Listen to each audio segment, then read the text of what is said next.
Hi BookTube, it's Amy and I'm back again reading from the Anatomy of Bibliomania by Holbrook Jackson. We're on page 217 today with a section titled Reading Many Books at Once. Resembling these readers who focus their attention upon particular works are others who revel in many books at one time, flitting from one to another as bees or butterflies from flower to flower.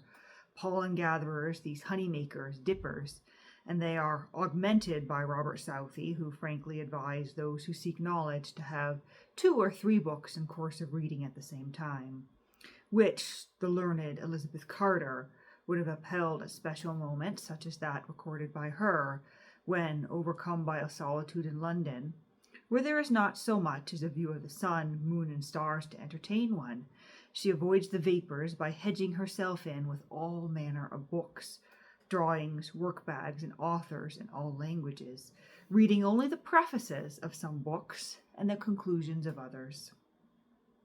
This is, perhaps, more to be encouraged than the habit of a Chinese scholar, Chia Shan, who in the 2nd century before Christ scampered over books as a huntsman over the fields, all breadth and no depth, or Dennis in Chrome Yellow, and it just says page 35 in brackets there, who in 5 years read 20 or 30 tons of great thick books about the universe and the mind and ethics.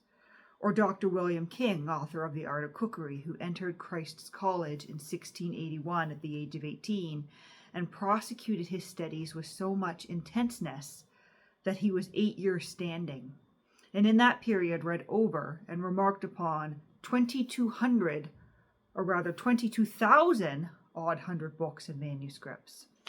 Or Shelley, who employed 2/3 of every day in reading. It is no exaggeration, Hogg affirms, that out of the 24 hours he frequently read for 16.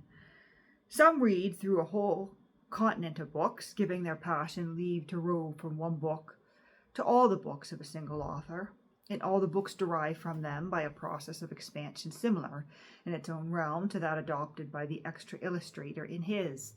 Others adventure freely among all the books in one definite class or upon one subject.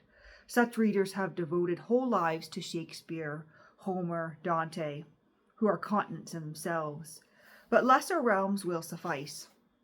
Lionel Johnson, whose reading was as vast as it was varied, contracted an inordinate passion for Newman and revelled in the 36 volumes of that writer, from the most splendid and familiar passages down to the slightest and most occasional note, until he became better acquainted with him than with any literature or language.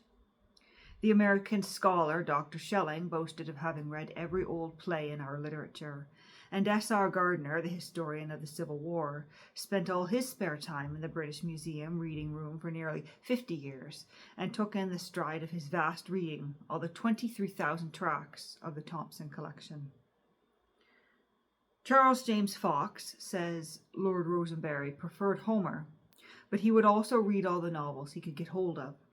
In conversation, he would range over almost the whole field of literature with zest and passion, without apparently once straying into politics.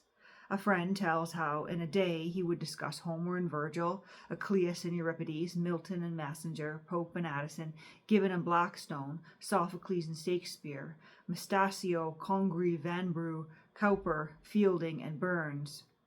And there was a time when Gladstone, bluest to the sky, read all Augustine's folios through.